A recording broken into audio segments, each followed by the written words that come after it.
Okay mga ka-DJ, ang pag-usapan naman natin yung mga kalaban ni Manny Pacquiao na si Mario Barrios, para magkaroon kayo ng idea anong klaseng fighter ba to si Mario Barrios. Okay, si Mario Barrios ay ipinanganak noong May 18, 1995 sa San Antonio, Texas, USA. Yan po.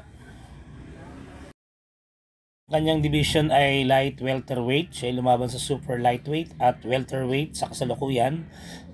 May tangkad siyang 6-footer po mga ka-DJ, samantalang si Pacquiao ay 5'6 lang, no? Tapos may record si Barrios ng 29 wins, 2 losses, 1 draw, kung saan na tumalo sa kanya ay si Gervonta Davis and Keith Thurman. May reach siyang 71 inches, samantalang si Pacquiao 67 inches lang, at ang kanyang edad ay 30 years old, samantalang si Pacquiao ay 46. Si Pacquiao ay southpaw at si Barrios ay orthodox. At ipapakita ko po sa inyo yung ilang mga notable fights ni Barrios para magkaroon kayo idea anong klaseng fighter ito. Panorin po natin. Barrios. Touch gloves. Back to your corners.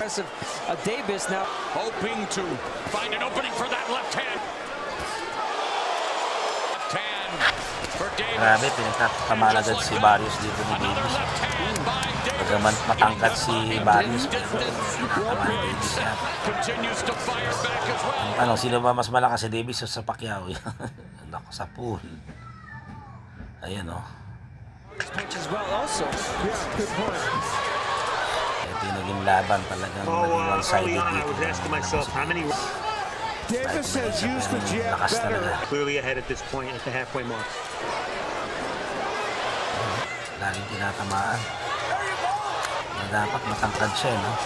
Kung magagamit yung Pacquiao siguro yung bilis, may chance tayo. We go to round 8. Right there. In one interview, Gervonta Tank Davis said he would. Sa naman, yun na. Sinusugot na kung lalakas ng binigay ni Davis dito. Basag ang mukha ni Barrios dito, oh. Ayan pa. Ayan na, sinusugot na, ayan na, oh.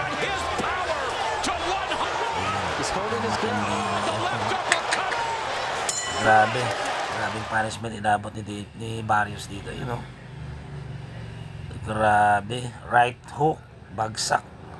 Ayun, another straight na kaliwa, bagsak ulit. Davis scorecard zone. Tumama rin siya rin. Dito makikita nyo na magkakaroon kayo ng idea kung may chance ba ang ating pambansa. Davis and Barrios. Davis walking forward. Ayan na po, sinusugod na si Barrios dito. Ayun. Na. Dito na po natapos ang laban ni Barrios kay Davis. Ayun naman referee. Technical knockout po ang inabot niya kay Davis. Ayan. Yun, no? Grabe. Mukhang sa ribs ata eh. Ayun. Bigay, hindi kinaya. Ayun, no? Ang lupit nung mga binitawan dito ni Davis, talaga yanig. Yanig si Barrios po mga ka-DJ. Yung laban nila po.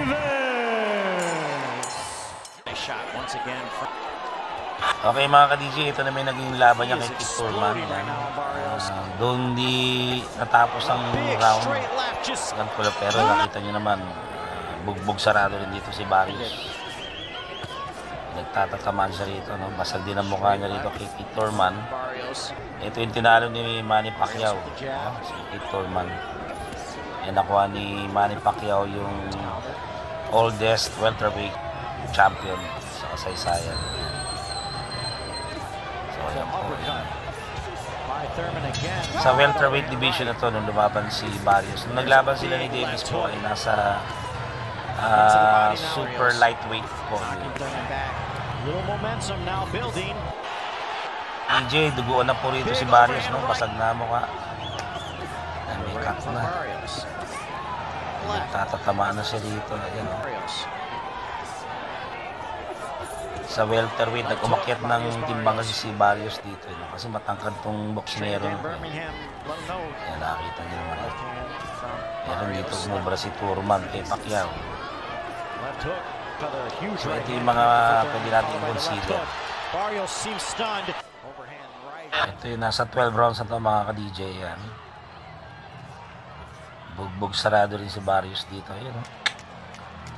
Talagang mga solid punches sa mga inabot niya kay Keith Thurman. Yan, tapos bagamat nakatapos si Barrios pero basag ang muka. Yan, panalo si Keith Thurman dito. So ayan po mga ka-DJ. Part of the reason there's all that Okay urgency mga is he ka-DJ, is ito na may 37 naging years blang inabot niya rito. Left po. Maganda tong ano to. Yung tinalo ni Pacquiao na Thurman kasi puugas ito kanirapan si Pacquiao sa yung laban dito very critical yan. Samantalang yung talagang totally boxing ng yun, uppercut. Abang-abang baris dito mga kalito. So yan, nakatapos man, bagamat nakatapos si Ugas pero bugbog sarado talaga dito mga.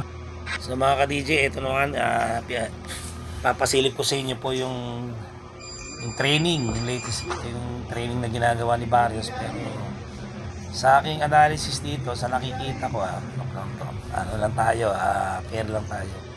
Parang hindi siya ganun kabilis kumpara sa nakikita ko sa mga galaw ni Pacquiao.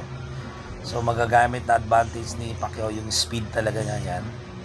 Ang advantage naman ni Barrios syempre yung kanyang height, reach at yung kanyang age, napakabata kumpara kay Pacquiao. Ayun, ayan po yung mga galaw niya. Siguro talagang di pwedeng di tatamaan ni Pacquiao ito, tatamaan. Sana pag tumama si Pacquiao maganda yun, ma-follow up. At katulad ng sabi ko, kailangan makuha ni Pacquiao ng kailangan 6 pababa, 6 rounds. Pag tumagal po yung laban, mas may chance si Barrios dahil bata at mahaba yung kanyang reach baka sa puntos, doon siya pwedeng manalo. So pero hindi natin masasabi, anything can happen inside the ring. Sa laban na talaga, doon na magkakalaman, hindi natin masasabi, no? Pwedeng may mangyari hindi natin inaasahan. Baka biglang baka mapabagsak ni Pacquiao. Mapuruan, medyo mahina to sa katawan. Pinabagsak siya ni Davis nung tinamaan sa sikmura. At laging napuputukan, basag ang medyo yung mukha niya prone sa pagka may mga cut. Kasama yun kasi pag naputukan ka, yun, medyo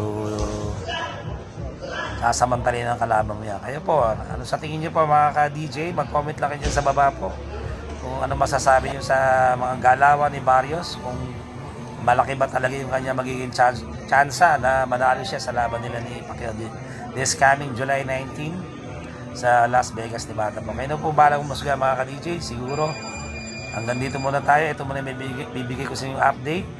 Maraming salamat po sa inyong patuloy pagsuporta sa aking channel. Ito po si DJ Master sasabing laban lang. God bless you all. See you on my next vlog. God bless you all. Bye.